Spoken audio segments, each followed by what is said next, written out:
The recipient of the 2018 Rimington Trophy as the nation's top collegiate center is Garrett Bradbury from North Carolina State.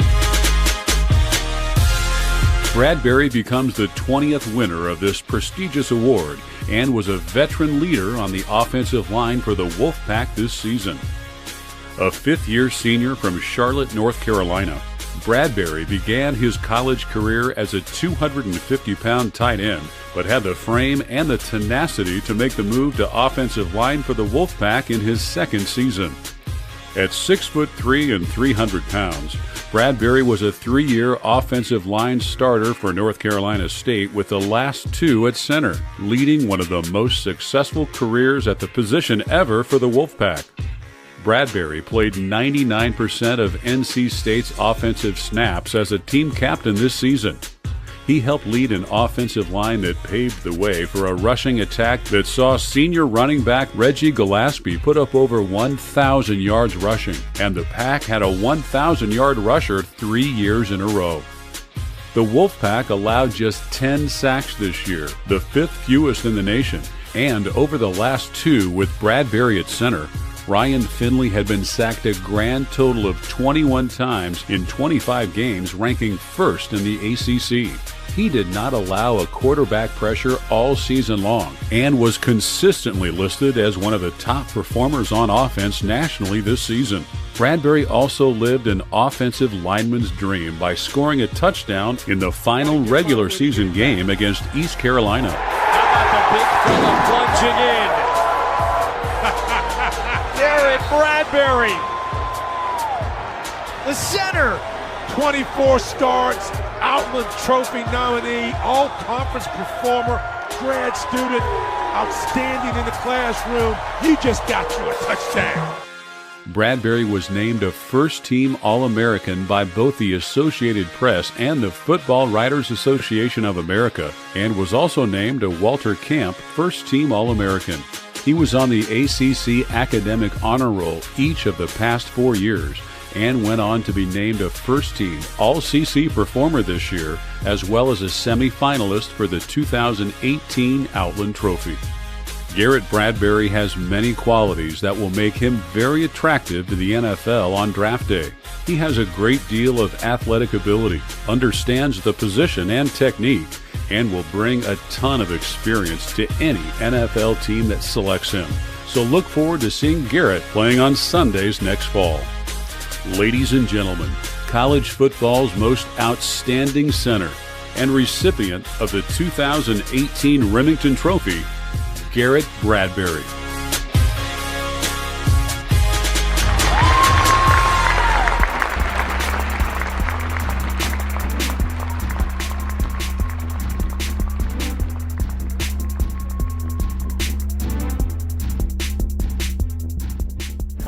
Hello, let's go. It's your man Flip Mozzie, joining you the week after NFL Draft Weekend. Our Vikings. We have 12 new Minnesota Vikings to support, 12 new young men to cheer for as they chase their dreams. The draft is a big weekend for college football athletes. Many of them just accomplished one of their life goals, so while post-draft analysis and criticism is flying around, we are here to celebrate.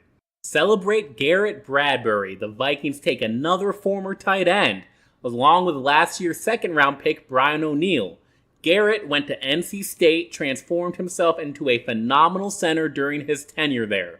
He weighed 225 pounds as a freshman, 305 pounds his senior year. 2 years at guard, 2 years at center, all 4 years in a zone blocking scheme that he excelled in, with pride. The Rimington Award winner for the nation's top center has the quickness to succeed at reach blocks, the technique to make him a savvy run blocker, the foot speed that lets him stay square on pass rushers. Garrett can climb to the second level. He knows how to play with leverage and anchor. He's light and nimble on his feet. And most importantly, Bradbury has the IQ and leadership skills to turn around this Vikings offensive line, diagnoses pressure packages, and knows his assignment. The NC State offensive line formed a band of brothers, referred to Garrett as the heart and soul of it. just 2 sacks allowed and 2 penalties and 942 snaps for the Wolfpack last year. That's for a dude who never wants to come off the field.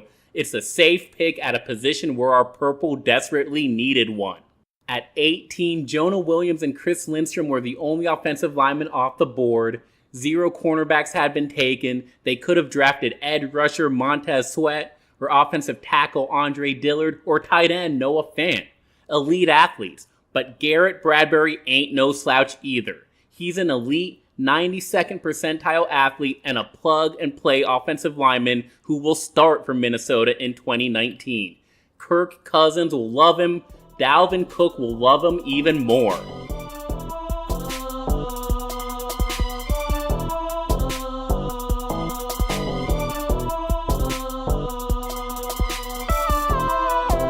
We're here to celebrate Swervin' Irv Smith Jr., who the Vikings got with the 50th pick, an heir apparent to Kyle Rudolph. Irv's father and uncle were NFL tight ends. Now he'll be one for our purple after starring for the Alabama Crimson Tide. The 20-year-old is a pass catcher first, run blocker second, but he's also got great versatility with viability as an in-light tight end, flexed out, or in the backfield. What does this say for Kyle Rudolph? Hopefully it doesn't mean anything. He's got a young tight end to groom and that's it. Like we discussed in episode 29, 2 good tight ends is a great thing, especially when they have slightly different skill sets. You can look around the league and at past NFL drafts, the solo rookie tight ends are the ones who bust. From Eric Ebron to Austin Seferian-Jenkins to Mike Gesicki. What you want for a highly drafted tight end is to pair that guy. Make him part of a dual threat in year 1. That's what we saw happen to Hayden Hurst, Dallas Goedert, even OJ Howard and Evan Ingram. Again, Smith is young. We have time there.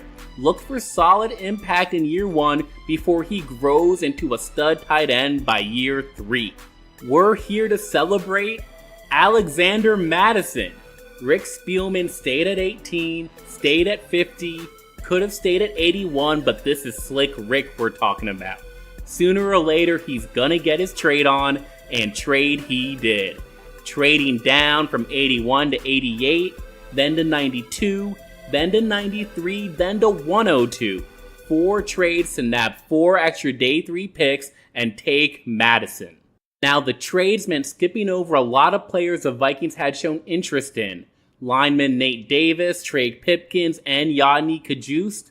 Defenders Jalen Ferguson and Cody Barton. The trade signal, maybe those visits didn't go so well. And the pick signals the backfield isn't complete. Maybe Minnesota thinks Dalvin Cook's health just can't be trusted. And maybe we also know Mike Boone has shown flashes, but not enough to be fully counted on as a feature back. Maybe Minnesota just loved Alexander Mattison. The Draft Network actually speaks pretty highly of the Boise State running back, describing him as an all-around ball carrier who exhibits a moderate amount of power, vision, urgency, and pass catching. He's a Latavius Murray-like interior slasher who has the potential to start. Jordan Reed is much lower on Madison, but the dude ran for 2,800 yards on 580 carries for the Broncos. He's at the least a durable committee option behind the injury-prone Dalvin.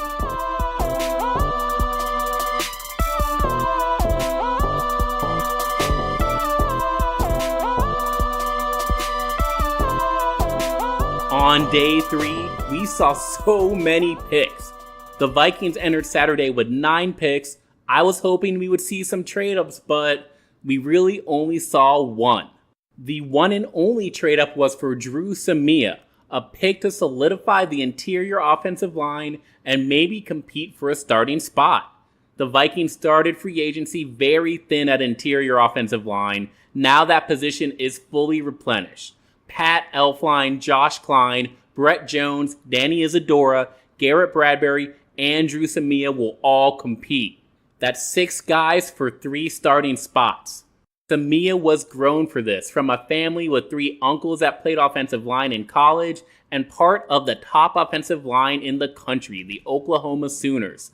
There, he was one of only 10 Oklahoma linemen to start in the program's history, and in his senior year, he was Big 12 Co-Offensive Lineman of the Year. My favorite part about Drew, I've been looking for an attitude adjustment for our Vikings all offseason, and Drew Samia has attitude. JR describes him as a tough, scrappy, and nasty player, playing the game angry and aggressively, looking to destroy defenders. He fits the zone scheme too. Most fans are loving this pick. Next up was Cameron Smith. After another trade down, of course, our Vikings select the linebacker and captain from the USC Trojans. Now, the earlier pick, Samia, had 4 years of starting experience, high athletic profile, and plenty of production. Cam Smith on defense, he's got 4 years starting too. He's got great production, 354 tackles in 4 years, but that athleticism is limited. Cam fits right in with Kentrell Brothers and Ben Gideon. At best, he's a solid third linebacker with the ability to contribute on special teams.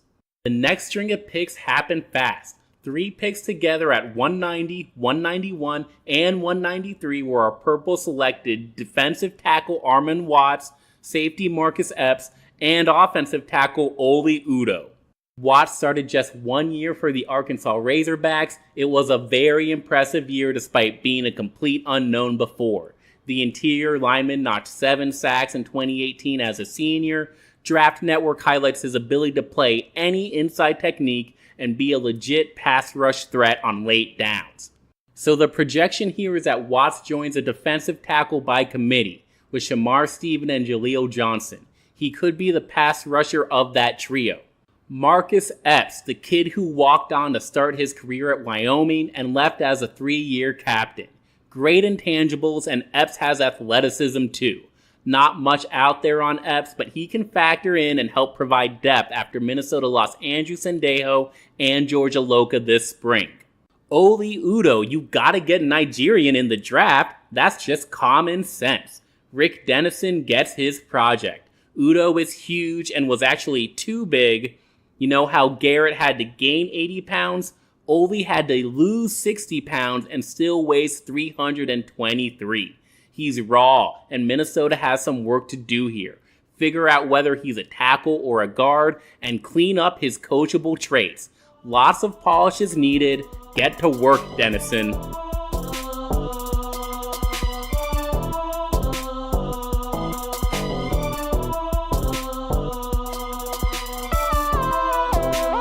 So many picks.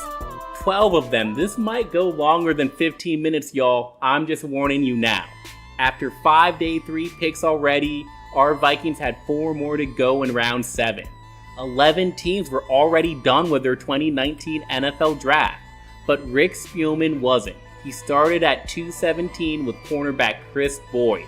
The 6-foot, 195-pound corner builds his game on physicality. He's a great tackler, but that type of pass defender isn't a mainstay in the NFL anymore. We've come a long way from Antoine Winfield and Tony Dungy. So the question with Boyd is, can he combine his competitive demeanor to succeed outside of a press zone coverage scheme? Can he contribute on special teams? And with the next pick at 239, the Vikings took another specialist. Don't worry, I'm not talking about kicker or punter. I'm talking about Dylan Mitchell. The guy returned punts for the Oregon Ducks while starring as their primary receiver during his junior season. 2016's Mr. Tennessee left the state and led Oregon in catches in back-to-back years. He leads for Minnesota with 119 catches, 14 touchdowns, and over 1,800 all-purpose yards.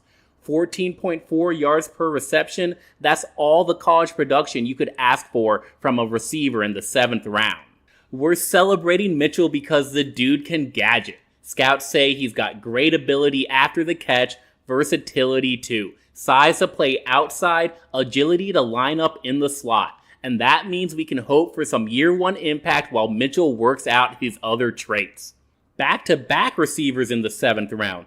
Olabisi Johnson brings a different skill set from Mitchell, but they both have punt return experience. The former Colorado State Ram, more of a strength style receiver than a speed style, lots of production. 3 years as a full-time starter where he caught 125 balls and over 2,100 all-purpose yards for 16.2 yards per reception. 11 touchdowns. We were celebrating. Then Minnesota drafted a long snapper. Okay, we're done here.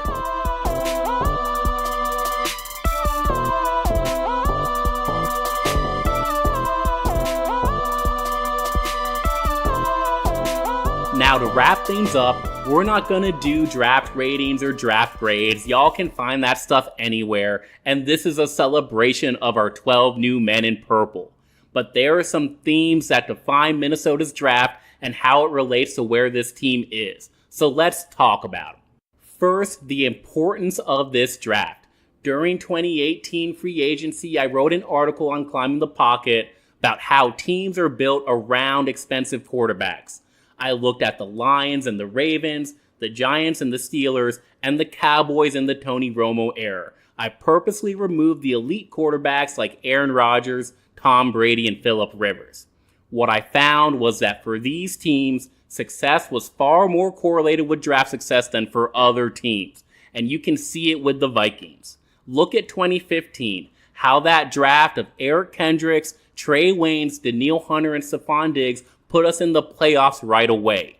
In 2017, our Vikings got an average Pat Elflein and 4 games out of Dalvin Cook. 2018, they got a solid Brian O'Neill and 4 games out of Mike Hughes. That cannot continue if our purple plan to contend.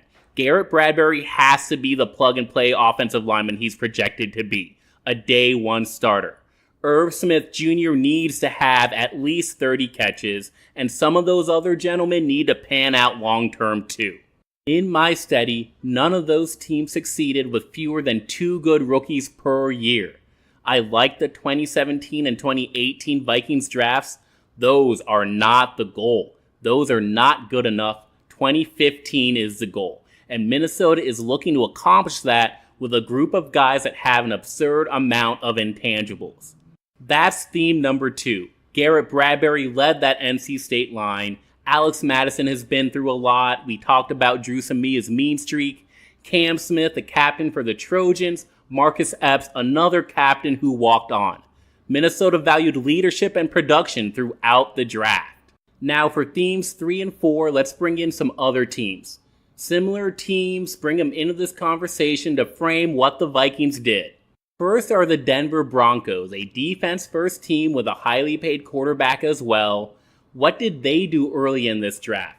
Well, they traded down first from 10 to 20, just 2 picks after our Vikings. Then they drafted tight end Noah Fant at 20 and tackle Dalton Reisner at 41. Those are 2 of my favorites, but stay patient with me here. We're not here to cry about Minnesota not taking them. It's no sweat off our backs. They didn't end up in purple. But look at the similarities. Denver drafts tight end and offensive line in the first 2 rounds. Minnesota drafts offensive line, then tight end. Identical early draft from 2 similar teams. But it separates with the 3rd pick, and that's the key here.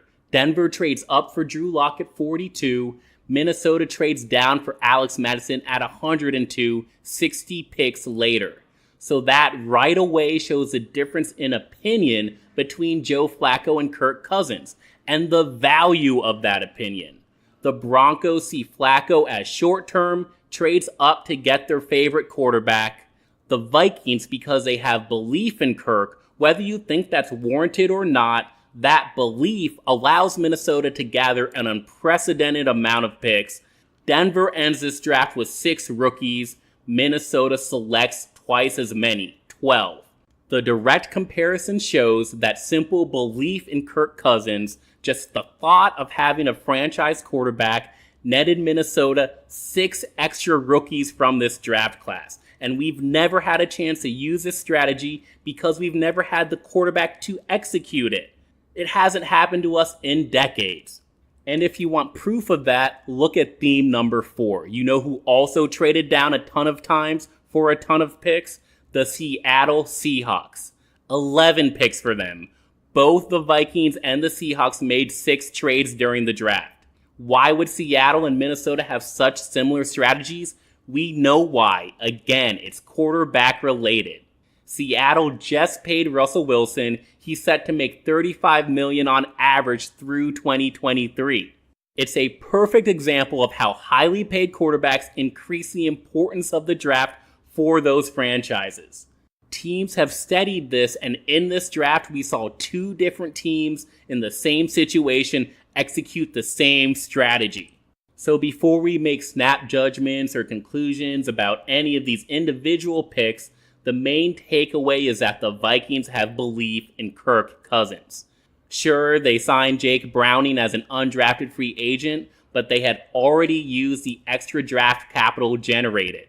And that showed they know what it takes to build a roster around an expensive QB. They gotta get more year one impact this year. They have to have 3 or 4 of them pan out long term if they want to contend. And I think they're on that path with high character athletes. Outside of that, the roster strategy to build a great defense and an efficient offense is clear. Love or hate what our favorite team is, there's no denying it, they stuck to their plan. There's tons more to talk about, but I can't wait to see what these rookies, headlined by Garrett, Bradbury, Drew Samia, Irv Smith Jr., can't wait to see what they do in this plan. It's time to watch them grow. And until next time, guys, Skol Vikes.